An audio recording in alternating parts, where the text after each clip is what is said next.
I'm going to throw a truth at you that your ego isn't ready to hear. Most people don't give a damn about you. And yet you spend your entire life as if you were in a permanent courtroom, surrounded by invisible judges, analyzing every single move you make. You choose what you say, what you wear, what you post, and what you dream based on one cowardly question. What will they think of me? If you live like this, you're not just insecure, you're a slave to other people's opinions. And the most humiliating part, these masters of your mind barely even remember you exist the second they close the app. If you feel like this is the kind of truth no one else has the guts to tell you, subscribe to the channel right now. We're a new channel, and every subscription is what helps this message reach more people who are living in chains without even realizing it. If you want a stronger mind and a life with more power, this is where you belong. Think about your routine. You wake up, grab your phone before even getting out of bed, and your mood for the day is already being decided by people you've never even met. A read message with no reply, a story with no reactions, a sideways comment, and suddenly you're irritated, insecure, and drained. You think about posting a sincere opinion, but you freeze. You think about saying no to a hangout that's going to suck your energy dry, but the word yes slips out before you can protect yourself. In almost every conversation, you measure your words, calculate your tone, and avoid anything that might look bad. There's this constant, lingering discomfort, as if something is wrong but you can't quite put your finger on it. You feel a bit fake, a bit out of place, a bit lost inside your own life. And deep down, a question grows, why do I always do this? Why do I put up with so much stuff I don't want? Why am I so afraid to simply be myself? Freud used to say that we are much less rational than we like to believe. Most of our lives are driven by unconscious forces, old fears, and automatic mechanisms that you don't even notice. One of these forces is the pathological need to be accepted. You call it politeness, empathy, or being a nice person. But in reality, more often than not, it's just fear. Fear of being rejected, fear of being alone, fear of being the villain in someone else's story. And that fear is exactly what's running your life today. Look at your small, repetitive behaviors. You're in a group and someone drops an opinion you find absurd. Instead of saying what you think, you laugh, keep a neutral face, and change the subject. At home, you take on tasks, responsibilities, and demands that suffocate you, just so you don't have to see anyone looking at you the wrong way. At work, you have ideas that could change the game, but you keep them to yourself, afraid of looking like an idiot if they fail. You enter a relationship and, without realizing it, you start erasing parts of who you are so you don't scare off the other person. You see yourself repeating the same pattern, molding yourself, adapting, shrinking. And the same feeling always comes back. Why do I sabotage myself like this? Why does it feel like I can never choose what I actually want without feeling guilty? You know you're tired, but when you try to set a boundary, guilt pulls you back. You cancel an appointment you didn't want to go to and you already feel like a monster. You say no and spend the rest of the day justifying it in your head, imagining what the other person is thinking. You feel like your entire life is built around the fear of a reaction. And this restlessness grows slowly, like pressure in your chest, as if you're going to explode at any moment. There's an emotional question that's becoming impossible to ignore. How much longer am I going to live in fear of what they'll think of me? This question bothers you, but you keep pushing it aside. You distract yourself with feeds, shows, work, and hanging out. But when you lay your head on the pillow, it comes back. And it hurts. Because deep down, you know, you're not living your life. You're performing for an audience that isn't even paying attention to the show. And here is where the dirtiest part of the story begins. Most people reach exactly the point where you are right now. They realize they live by adapting. They feel the discomfort. They know they're betraying their own truth. And they stop. They tell themselves, oh, but everyone is like this. Or worse. At least I'm not hurting anyone. And that's where you deceive yourself and destroy yourself at the same time. Because while you keep sacrificing yourself to protect other people's feelings, you're killing yourself inside. Nothing changes because you still believe that being a slave to public opinion is the price you pay to be a good person. What comes next explains why nothing has changed until today. Let's put a cold, surgical lens on what's happening to you. First, biologically, you were programmed to care about what others think. Thousands of years ago, if the tribe rejected you, you died. Social rejection was a real threat. The brain you carry today still works with that ancient logic. It reacts to the possibility of rejection as if it were a life or death risk. A negative comment, a look of contempt, someone excluding you from something, all of this triggers the same stress system in your body that would be activated if you were being attacked by a predator. It's cortisol, adrenaline, a racing heart, and tensed muscles. Your whole body screams, I cannot be rejected. Now add that to today's world. Before, you dealt with the opinions of a small group: family, neighbors, fellow villagers. Today, with a screen in your hand, you open the doors of your mind to thousands of people. Your primitive brain, which was made to survive in small groups, now tries to please an army of strangers. Every post becomes a silent plea for approval. See me. Accept me, validate me. Every time that doesn't happen, the brain interprets it as a micro-rejection from the global tribe. And so, you live constantly on the edge between anxiety and exhaustion. Second point, social psychology shows that we have a very strong conformity bias. When we're in a group, it's easier to agree than to disagree.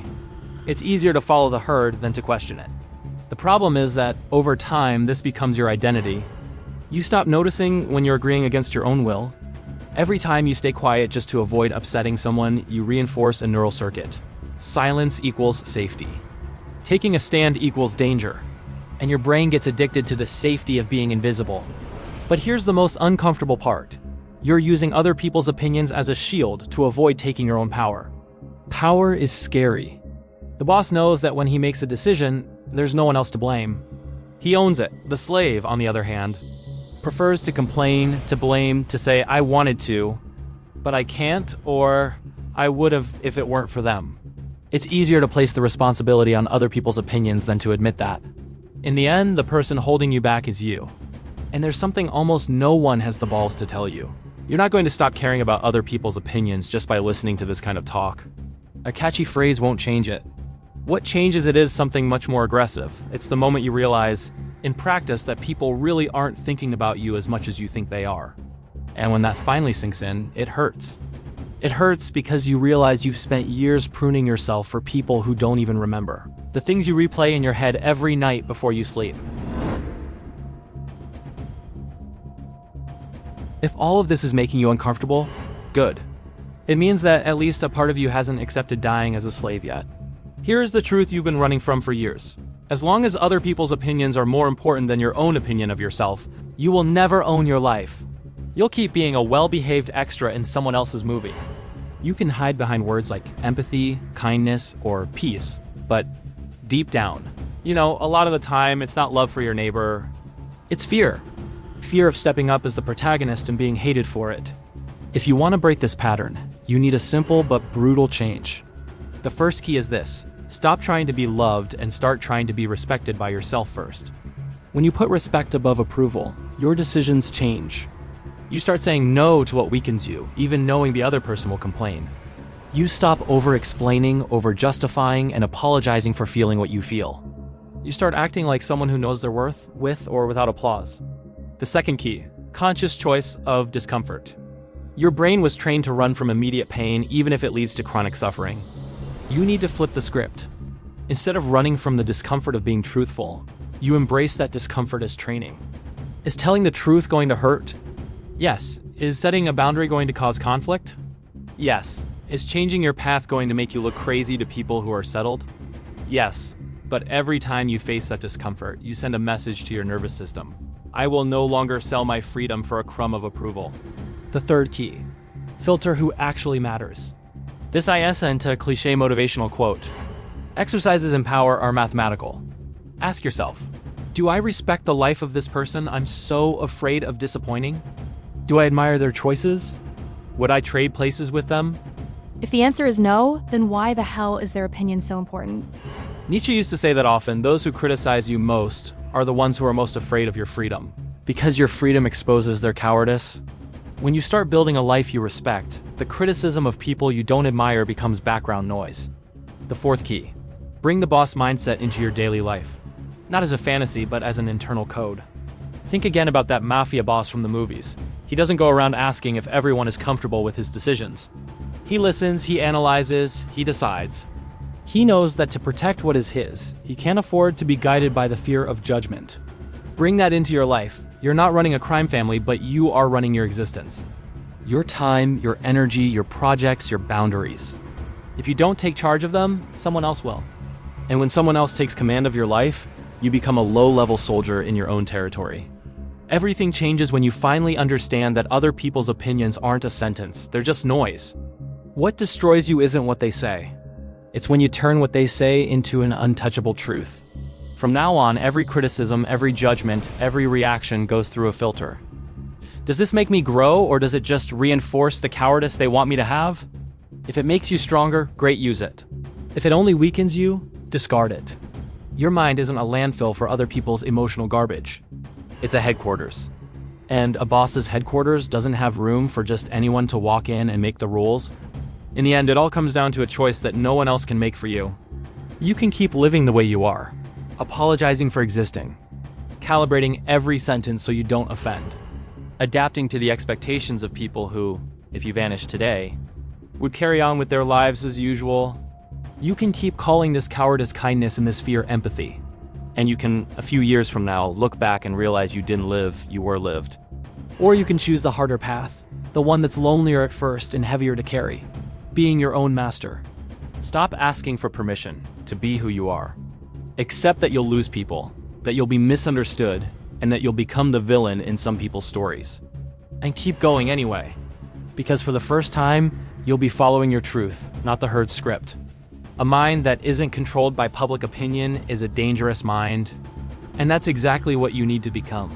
Dangerous. Not to others. Dangerous to mediocrity, to manipulation, to a life without courage. As long as you care more about what they think than about what you were born to be, you remain handcuffed. The day you truly stop living for the audience is the day your life finally begins. If what I told you here today made sense to you, don't let it die when the video ends. Hit the like button now, because that shows me you're not just here for the ride. Subscribe to the channel and hit the notification bell, because most people will keep consuming empty content, and you are not most people. And if you want to take the next step today, not tomorrow, click on the video that's appearing on the screen right now. Over there, I'll show you another part of this psychological game that no one tells you about, but that controls your life anyway. You've already started this war inside your head, and I'm going to help you win it.